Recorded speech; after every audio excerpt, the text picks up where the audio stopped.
Hey everyone, just taking a quick 15 seconds to let you know that my new book, The Fitness Mindset, Eat for Energy, Train for Attention, Manage Your Mindset and Reap the Results, which hit the bestseller list within 24 hours of its release, is now available to buy on Amazon. So if you're looking for everything you need to get into incredible shape and the mindset to keep it forever, be sure to check it out. Thanks for listening, and I hope you enjoyed this week's episode. You're listening to the Brian Keane Fitness Podcast, where Irish fitness entrepreneur Brian Keane answers your questions and interviews leaders in the world of fitness, health, mindset, and natural wellness to share tips about all things that can support you on your journey to becoming the best version of yourself and build a bulletproof mindset to get whatever you want out of life. Come join the fun. Hey everybody, welcome to another episode of the Brian Keane Fitness Podcast, where we talk everything fitness, nutrition, and mindset to help you with your goals. Today's episode is a Q&A that I pulled from my Instagram and my Snapchat, so definitely check out those platforms if you ever want to send in any questions to the podcast. My Snapchat, BrianK019, I try and open it up every day during the week for a Q&A, and my Instagram, Brian Keane Fitness, I try and do the same with Instagram Live Q&As every day, so be sure to check out both those platforms. So, first question comes in from Kieran Cassidy on Instagram. I watch all of your workouts and you never really do abs. How do you maintain a six-pack all year? Okay, so a couple of answers to this one. For me right now, it's one of the things, the examples that I use with getting a six-pack is basically similar to getting in shape in general. It's kind of like pushing a tire up a hill. It's very, very hard and takes a lot of effort to push that tire up a hill, but when you get it to the top, it's very easy to hold it there. And getting abs and getting a six-pack is the same. It's pretty difficult getting your body fat low enough and building the muscle around your core and your abs to get a six-pack, but it's a lot easier to hold it there, particularly when you've got it the right way and you've built in good habits around your training and your nutrition, so it's a lot easier to hold it there. That's why people that come through my programs, my Top 50 program or GA Lean Body program in particular, whenever they get a six-pack, they hold it from that time on and never really lose it, because you're building the habits and you're building the nutritional strategies and you're building the training systems in place that are going to allow you to keep it long-term, even when you're being a lot more lenient with your training and with your diet. So there's a couple of reasons why I've been able to maintain a six-pack all year. One is down to the fact that I prioritized it massively when I started training first, and primarily when I started to seriously train first. I started lifting weights at 13, I joined a gym at 16, I started seriously training at 19, so 5-6 days a week, every single day, doing different splits and different training programs and really focusing heavy on my training for the last 10 years. And probably from the age of 19 to 22, 23, I used to have ab days where I would go in and I would train abs as an actual day. Personally, I don't advise doing that, and I don't do it with people that come through my programs because it's not the most effective way, but it's what I did personally. What I do in my programs, and say my Top 50 program in particular, there's a cardio and abs day. So you're going in and you're doing your cardio, but you're also doubling it over with high quality ab training. One of the biggest mistakes I made when trying to get a six-pack first and really trying to hone the shape in my abs, and this goes the same for girls that are trying to flatten out their stomach, is focusing on quantity and not quality on my workouts. So I thought you just did 1,000 sit-ups and that would give you a six-pack. And what happens when you start doing crazy amount of reps is, one, your form goes out the window and you don't end up working your abs anyway. You end up working your neck or your traps or different other body parts to shift your weight up. So you're not actually hitting your core and your abs with high quality movements. That was probably the biggest mistake I made initially. After that, then I didn't understand that hitting it from different angles and combining different movements like contraction movements like sit-ups or crunches or bicycle crossovers, which are my personal favorites, with some form of isometric like a plank or a Swiss ball plank or a rollout, that is one of the key shortcuts for building abs faster, provided that your body fat is low enough that you're able to see them. The truth is, the majority of people, 80-90%, with the exception of the genetic few that don't have abs, will have abs underneath layers of fat. It's just a case of getting body fat down low enough so that you can see them. What I do right now is, because my training intensity stays so high, and I do a lot of metabolic conditioning. Before I was training for the Marathon des Sables, which is the 256 kilometer self-sufficient race through the Sahara Desert next year, and I've been doing a lot more runs and a lot more cardio trying to condition my body and my mind for that. Up until this point, I did a lot more metabolic conditioning, high intensity work, plyometric circuits, different things that were effectively in my GA lean body program, because it allows you to stay lean, it allows you to stay athletic, it allows you to improve performance, and it allows you to build muscle or lose body fat depending on the nutritional strategy you're following. So for me, as long as my training intensity stayed high and I was able to focus on those compound movements, your squats, your sumo glute deadlifts, your pull-ups, your rows, movements that are all going to engage your core, I was able to hold, and I can hold that six-pack provided my body fat stays down low enough through keeping my nutrition clean all year and making sure that my training program has a high intensity aspect to it, so again that I'm burning more calories during my workout.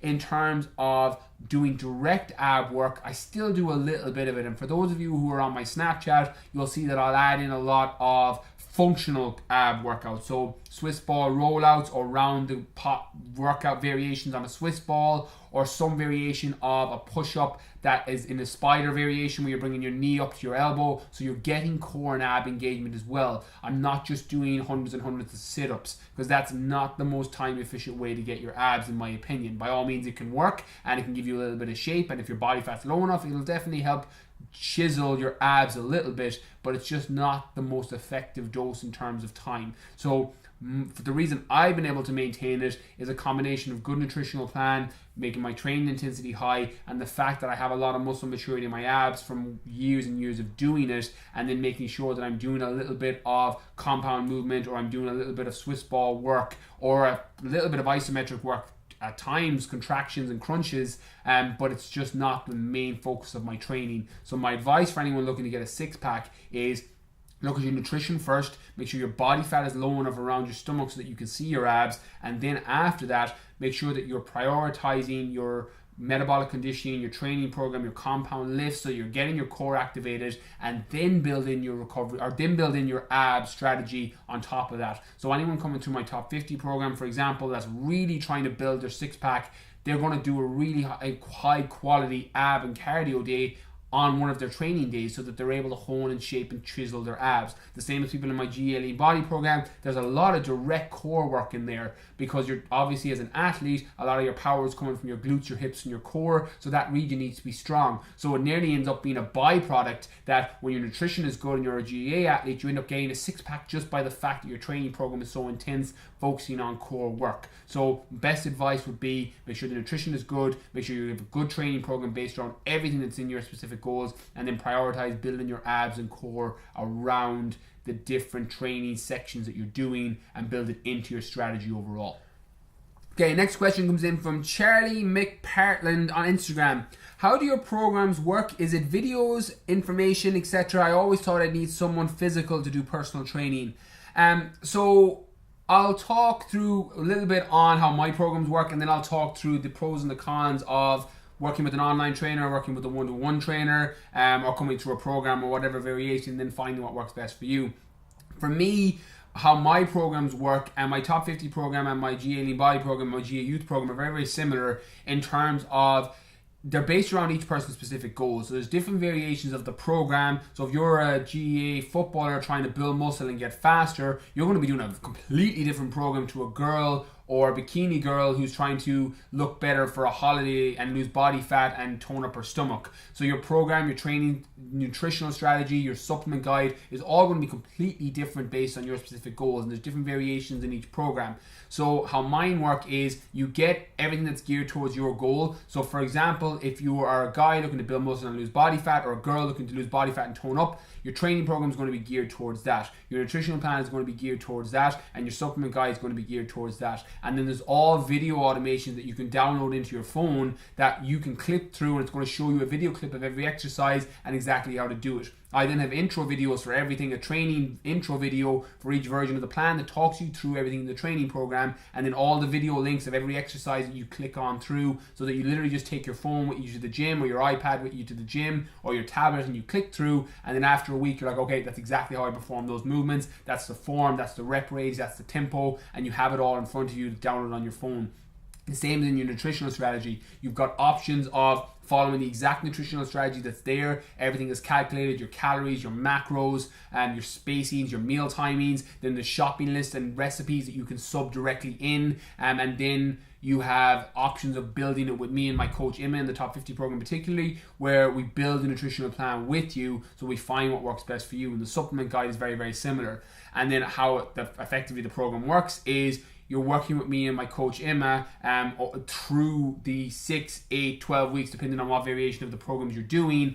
And you're checking in every week. I'm chatting to you Monday to Friday, and we're making sure that we're tailoring everything towards you, your specific goals, for your schedule if you end up getting an injury, and everything tweaks and changes towards you. I've spoken in other podcasts in the past that one of my mentors said to me before that the key long-term success to business is being able to scale the unscalable, and that's effectively how I've been very, very fortunate to grow my business over the last 6, 8, 12, 16 months, is scaling the unscalable. So now the programs and the clients I'm working with, you would never know that there was a few hundred people a month coming through those programs. You would think you were the only one because of we're able to get back Monday to Friday. You give constant contact with me and my coaches that gets checked every 24 hours. You've got direct feedback to me on any questions that Emma can answer, and then I dictate back the answers. And if you have an injury, we tailor your training program. If you have an intolerance for food, we tailor the nutritional program. If you have different preferences, and we tailor it to you. It's down to scaling the unscalable. That is basically my business model, and trying to provide as much value to the people that are coming through my programs as physically possible. So when I do this kind of podcast and videos, I'm trying to provide as much value to people as I can. I try and 10x that completely for people coming through my programs. So that's effectively how mine works. But in terms of whether you'd be better with a one-to-one trainer or coming through my program or any online coach, because there's some amazing online coaches out there, it's very much going to be down to reverse engineering you and what works best for you. Some people will work tremendously well coming through an online program and working with the likes of me and my coach Emma, or an equivalent of another trainer who's very, very hands-on, where you're able to check in every week, and any questions you have, you're able to get back and forth and tailor things to you. That works tremendously well for the people that will come through my programs, and again, equivalent with other trainers. However, there's certain people that are just going to feel better going to somebody physically every single week, and if you're that person, you're going to be way better going to a one-to-one trainer. The best advice I can offer is always on every trainer you work with. That includes me, that includes one-to-one trainers in your gym, that includes other online coaches, is do your due diligence. Check out their before and afters. Talk to people who came through their program. Check out the testimonies on them, because that's a finding out who's going to be the best fit for you, because I may not be the best fit for you. I may not be the best person for you. And the same as the trainer in your gym, you may be better to switch gyms to go to another one-to-one trainer you have a better one-to-one fit with. What it's going to be down to finding is how you work best and how you want to work. People coming through online programs tend to have everything in hand, and they don't need somebody kind of guiding them through from the very, very beginner. If you're somebody that's going from a couch to the gym for the very, very first time, you may find it way better going to a one-to-one trainer who puts you at ease and shows you exactly how to do everything and eases your anxiety to joining the gym first. However, if you're somebody that's good at what they're doing and just needs the exact guide and needs the accountability and needs to be able to change the recipes and needs to be able to change the training program around your specific injuries, then going to an online trainer who's very, very knowledgeable in their area is going to work very, very well for you. There is no right or wrong. There is no amazing, this is the best program everyone should do and this is going to work tremendously well for everybody on the planet, because if that was the case, there'd only be one personal trainer out there, or there'd only be one one-to-one coach out there or online coach out there, and everybody would go to that person. That's not the case. It's finding what works best for you. That may not be me. That may not be your trainer in the gym. So do your due diligence on it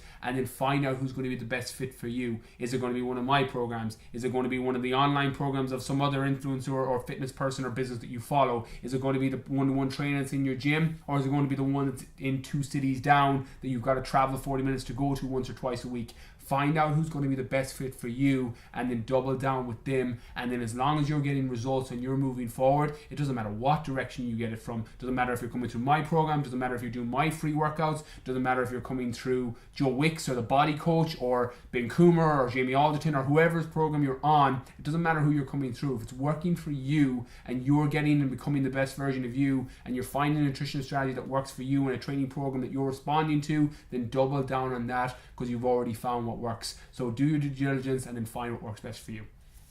Okay, next question comes in from Blaheen92. Are BCAAs worth the money? Okay, so any supplement you buy, I never base anything I buy, supplements, seminars, books, or events, or anything off price. I base everything off the value. Am I going to get the value back on this? So when I buy a seminar or an event or a book or whatever it is, am I getting that amount of value back? Branched chain amino acids and supplements in general are very, very similar. If you've got a terrible diet and you're not following a training program that's in alignment with your goals, BCAAs are going to be a massive waste of money, and so will every other supplement you spend your money on. But if you have a great training program and nutritional strategy that's based towards your specific goals, then certain supplements are going to massively move you to the next level. And it's something that is a little bit of a misconception that, well, this supplement is the best one, you should take this fat burner, or you should take this mass gainer, or you should take this supplement because it works for everybody. It's going to be down to filling in the gaps and supplementing back in what you're missing in your nutritional strategy. So BCAAs for somebody who particularly is in, say, a calorie deficit, you're trying to preserve the muscle that you have so you can keep your metabolism elevated, so you're able to burn more calories while you're burning body fat, or while you're trying to drop a few dress sizes or reduce your body fat, then BCAAs are going to be tremendously worth the money, because they're going to help you preserve the muscle that you have. They're going to help keep that metabolism up so that you're not losing muscle mass as you train because you're in a calorie deficit. So for somebody in that context, branched chain amino acids are going to be tremendously beneficial. If you train in a fasted state, for example, I'm currently training fasted because I'm trying to condition my body to train in a fasted state for when I run to the Sahara Desert next year, because that's effectively how I'll be training, so I'm trying to mimic that now. So I would not step foot in the gym without branched chain amino acids or leucine right now, because I need something that's going to help preserve the muscle that I have while I'm training in a fasted state.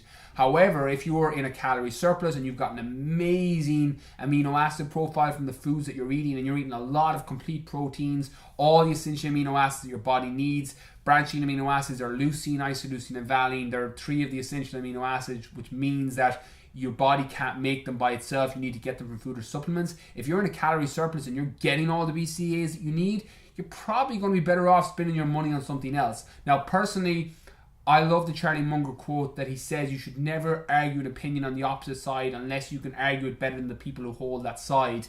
And that's kind of how I feel about branched chain amino acids. I can see the people that hate on it and think it's expensive flavored water, and I can see on people who think it's the best thing since sliced bread. I kind of fall somewhere in the middle. I think it's very much dependent on each person's goals. It depends on your nutritional strategy, and then finding what works for you. Your training program is also going to have a massive impact on whether you benefit from branched chain amino acids. If you're just going into the gym doing a basic 3x8 workout and you've got a good nutritional strategy and you've got a good whey protein after, which is very naturally highly occurring in branched chain amino acids, you're probably not going to need to benefit, or you won't massively benefit from adding them into your supplement regimen. You'd be better off spending your money on something that's going to support you more.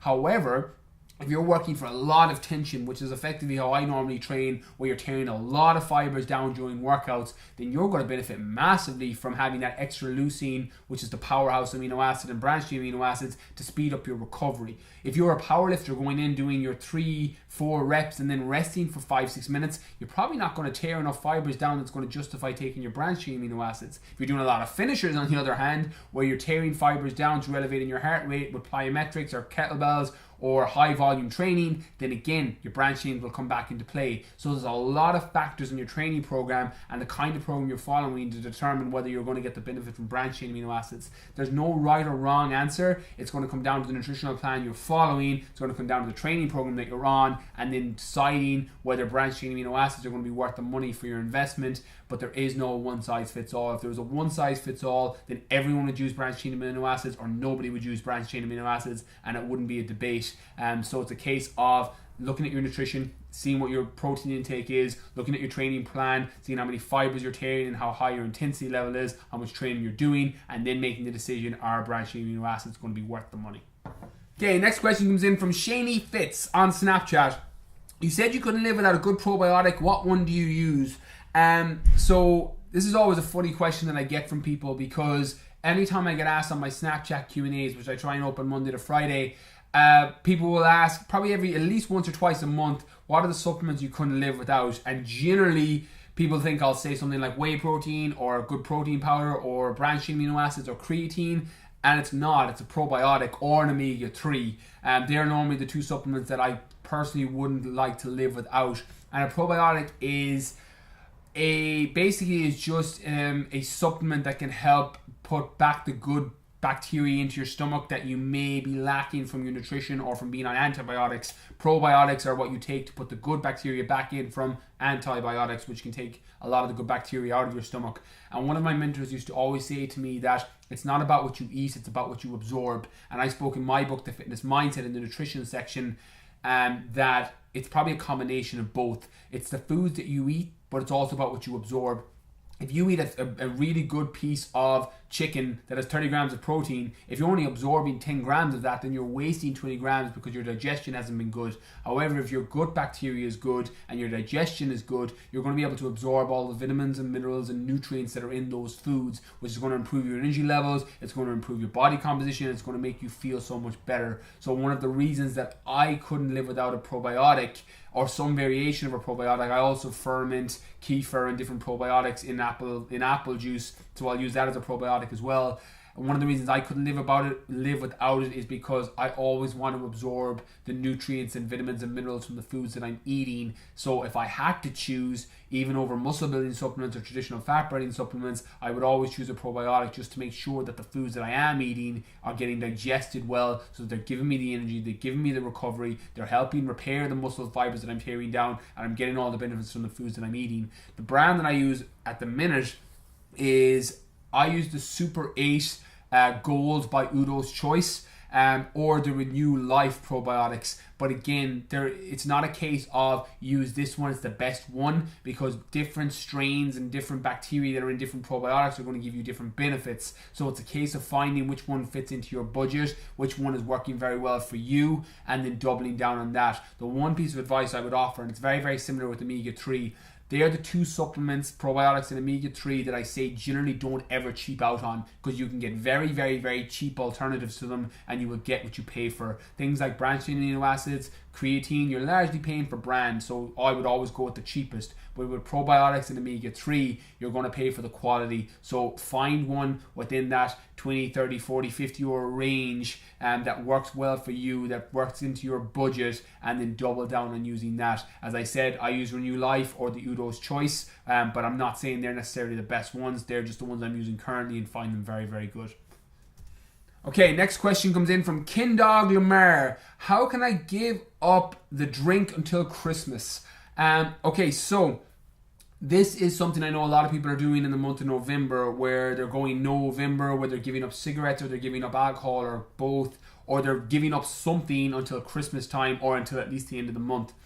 So there's a couple of tips that I'm going to share on this podcast that will hopefully help with anyone that's looking to give up drink for the month of November or give it up until Christmas. What happens sometimes when you give up something like drink, which is effectively intangible, is it's very, very hard to continually give it up every weekend when everyone is going out, because you can't tangibly or physically see any progress except for the fact that your body composition might be changing. So one of the things that I love doing when I'm trying to give up, and I used to do this when I was giving up alcohol for months at a time, and I still do it when I'm trying to give up something that's intangible, is all the money that you would potentially be saving from going out, I would factor in how much you normally spend on a weekend and then put that money physically into a jar somewhere that you can see. Because what happens is your brain starts making the association of an intangible thing to something tangible, something you can see and touch, and you start to see that, okay, I'm building up money and my jar is getting fuller and fuller and fuller every single week, and this is money that I would have been spending in the bar, I would have been spending in the club. Now what happens is you start to physically see something that's moving up or improving, and you end up using that money then at the end. So I would have an end goal either to have a massive blowout at Christmas, if that's your scene and what you're into, or something else, a ticket to a game or a holiday away or something else, a PS4, an Xbox, whatever it is that you're putting money aside for. Start seeing that physical jar build up money every single weekend, that where you would have normally been spending it out, can help keep you stay on track long term, because you're moving the intangible into the tangible. That's one of my personal tricks. Whenever I'm trying to give up something that I can't physically see or touch, I will put my money aside, and I normally deal a lot and pay with card. I don't normally carry a lot of physical cash with me, but there's times when I'm doing something like that, I will take out the physical €50 or €60, €150 in the case of alcohol and drinking. That's what I used to normally spend at weekends, and I'd put it into a jar, so every single week I could see that building up, and it keeps it a lot easier to stay off long term. The other little tip I'll offer there is make sure that you spend your weekends or whenever your normal habitual drinking time would be doing something else more productive that takes your mind off it. So one of the hardest things is when you're used to going out every Saturday night is sitting in for the first 2 or 3 weekends because you feel really, really bored. So what I would advise you do is either set up an alternative scheme that you do where you go to your friend's house, or you watch movies or Netflix, or you chill, or you hang out with your girlfriend or a girl or a guy you're seeing. Something that takes you out of that boredom position where you start to have temptation to go out. Like if you don't want to slip, don't go to slippery places. So normally when you're trying to give up drink, assuming that you've been drinking every single weekend, if you're going out every weekend and seeing everyone get drunk around you, it can be very, very tempting to jump on that bandwagon. By all means, some people will go out and drink water and feel great and they feel like they're not missing out on anything. And if that's you and that's what's working, then do that. But for other people, just being in the scene and being in the habitual place of the bar and the club you're in every weekend can start to conjure up all those physiological or mental cravings that you would normally have of feeling happier or feeling a little bit merrier or feeling a little bit drunk in that bar, and before you know it you have a drink and then you have 5 and then you have 6 and then you fall off the wagon. So my advice would be is to fill up that time with something else. So again, don't want to sip, don't go to slippery places. Start coming up with a new routine on your Saturday nights or your Friday nights. So that's what you do. You go to the cinema, or you go to your friends, or you hang out with a girl or a guy you're seeing. Do something else that replaces that time of going out just until Christmas, and then be very, very safe in the knowledge that you're going to have an incredible Christmas because you said you were going to do something and you did it.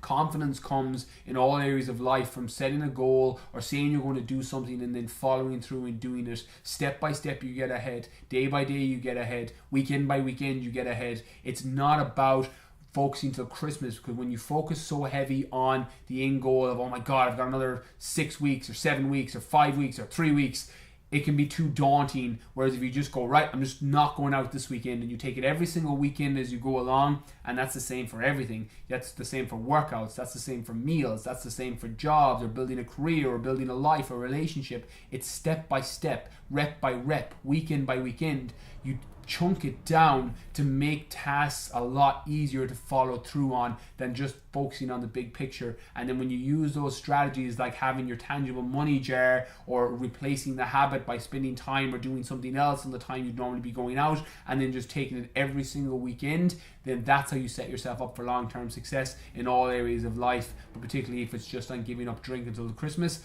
So I hope that helps, and best of luck with it. Okay, that's everything from today's episode. So a massive thank you for listening. For more information on my Top 50 program or my GA Lean Body program, head over to the website www.briankeanefitness.com. My best-selling book, The Fitness Mindset, is available on Amazon, the Book Depository, and Dubree's, all Dubree's bookstores in Ireland. My Snapchat, BrianK019. My YouTube, Facebook, and Instagram is all Brian Keane Fitness. So be sure to head over there, subscribe, follow, and like. And I'll see you all guys in another week. And thank you for listening. Catch you all soon.